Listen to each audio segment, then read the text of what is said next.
आगे बढ़ेंगे। अगली बड़ी खबर सीडीएस बिपिन रावत की मौत से जुड़ी हुई है। अपडेट आप जानिए। मानवीय चूक से हुई जनरल बिपिन रावत की मौत, जो जानकारी मिल रही है, संसदीय समिति ने संसद में ये रिपोर्ट भी पेश की है और इसमें मानवीय भूल का जिक्र किया है। 8 दिसंबर 2021 का वो दिन था जब जनरल बिपिन रावत की मौत हो गई थी, उनका निधन हो गया था।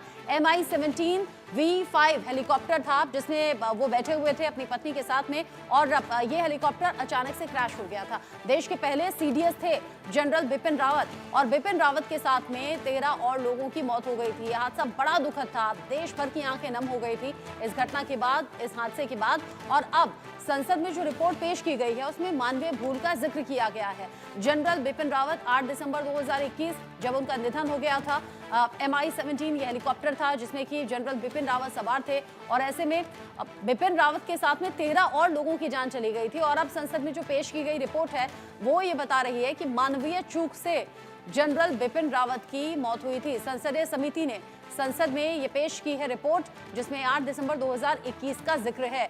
MI-17 V5 हेलीकॉप्टर क्रैश में जनरल बिपिन रावत की मौत हुई थी। देश के पहले सीडीएस चुने गए थे जनरल बिपिन रावत, और ऐसे में जब उनके हेलीकॉप्टर क्रैश की खबर सामने आई, तमिलनाडु के कुन्नूर के पास में यह हादसा हुआ था। जनरल बिपिन रावत की जान चली गई थी।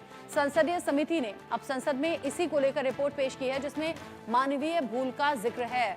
मौसम भी खराब था, हालात जिस तरीके के उस वक्त में बने हुए थे, जो हेलीकॉप्टर की हालत थी, अंदाजा उसे देखकर ही लगाया जा रहा था कि शायद ही कोई बच पाया हो, और जनरल बिपिन रावत के साथ में 13 लोगों की मौत हुई थी।